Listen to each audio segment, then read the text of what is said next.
Every story has an arc that spans through the width and breadth of a body. And every soul calling out for a body calls out to something that not even conjoined twins can share, shaping, honing, and molding a unique experience. Every individual gathers something that no one else can compare to. When we were born, the heavens split into two, commanding our souls to form with our individual human flesh. And that is when the delightful spin into childhood began. The delve into our imagination, the dissolving into the pretty pinks and bathed in the pale blues. We were but children and nothing else mattered. The joyful innocence. Let me take you back to a time where our childish naivety propelled our dreams.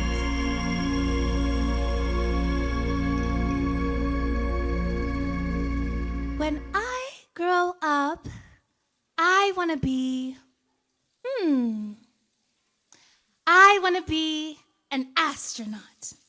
Yes, I will live a life of discovery, exploring the great beyond. It means everything to me. I will make my mommy proud, and I won't care what the elders say. I will be a big, strong girl when I grow up.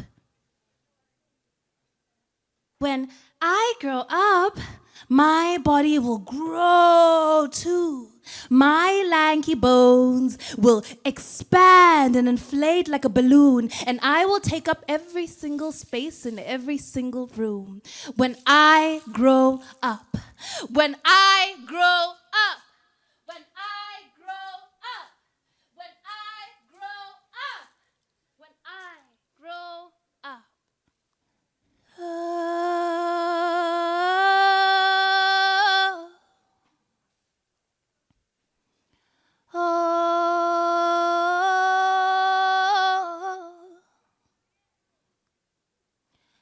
Little black seed, little black seed,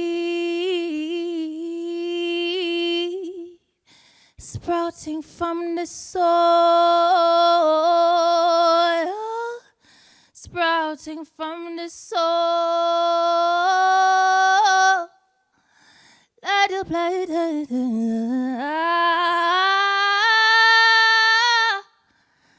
little black,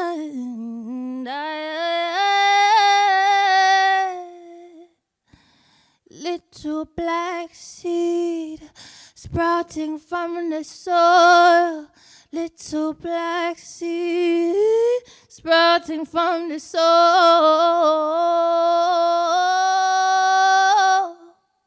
What is the concept of self? I often wonder.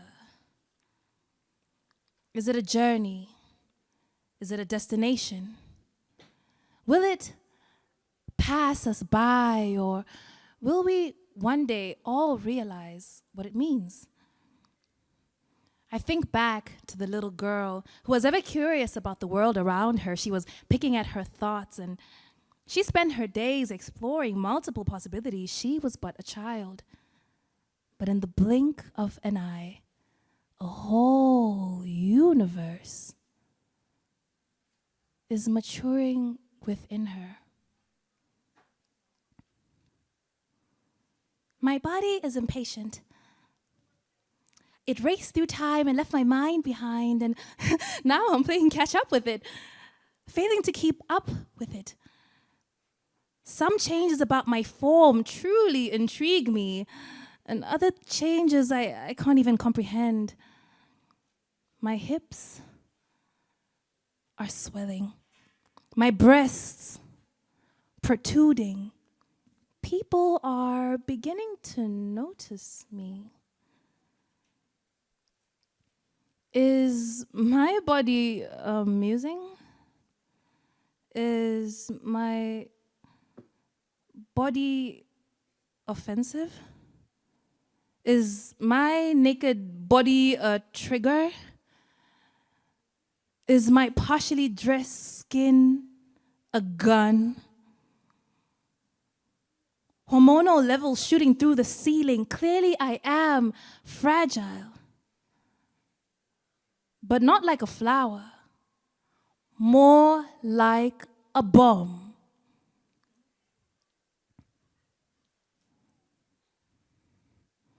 All of my body is mine, truly mine to love, mine to discover, mine to regulate. Mine. Not a field day for prying eyes. And what of my bare mind? You can look, but you can't touch.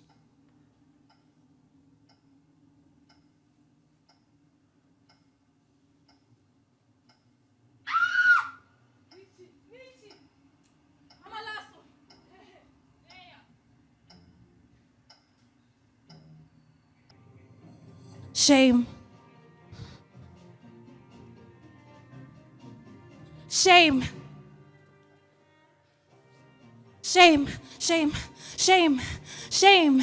Shame. That nasty, nasty thing. It has a way of sluggishly swallowing us, taking us deep into its gut. Shame. I wonder where it entered the story.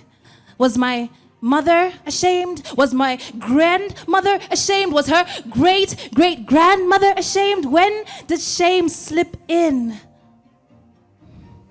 You should have seen it coming. You should have seen it coming. They said when the price of being a woman is worth a fraction of your sanity, very little remains for the rest of your body to claim. Your threshold for agony is tested. Sharp blades slice through your womb, trying to keep it together by day, but they are oblivious to the struggles you face in the dead of night. When the body speaks, we listen. And when the body screams, even our ears bleed. Body says, get the fuck out of bed and face reality. Were you really caught off guard? As if this has never happened to any other woman on the planet? Caught by the heaviness, caught by the pain, the constriction, the twisting of the vessels. You should have seen it coming, they said. You should have seen it coming, they said, and prepared your mind for the agony. But my body is still a mystery. Mine's a special place, unpredictable. No one could have prepared me for this. But every month, without fail, I grieve silently. I grieve. Silently I grieve. Silently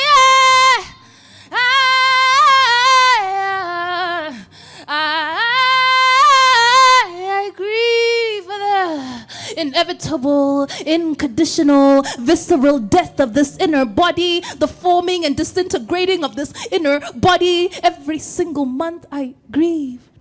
Drenched in your own blood, it's easy to be cynical. But what happens when there's no water for days on end? No access. What happens when I am excluded from the necessary education to care for myself? You must understand that what comes easy for some doesn't always come easy for the rest of us.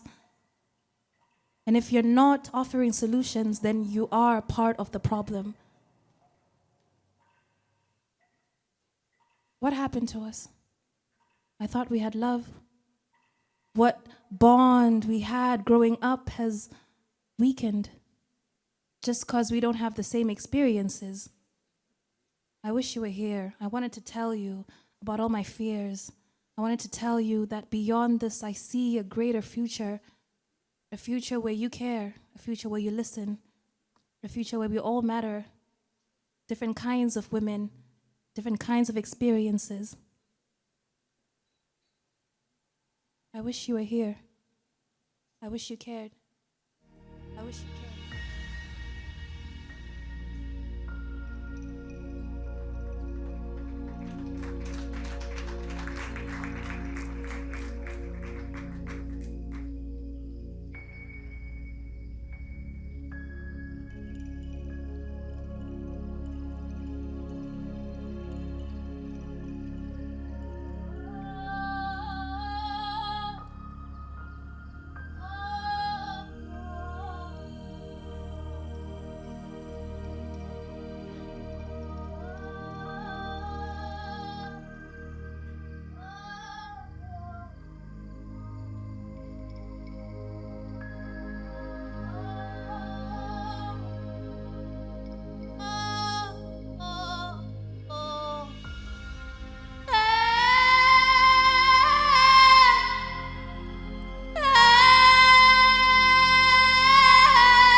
Thank you.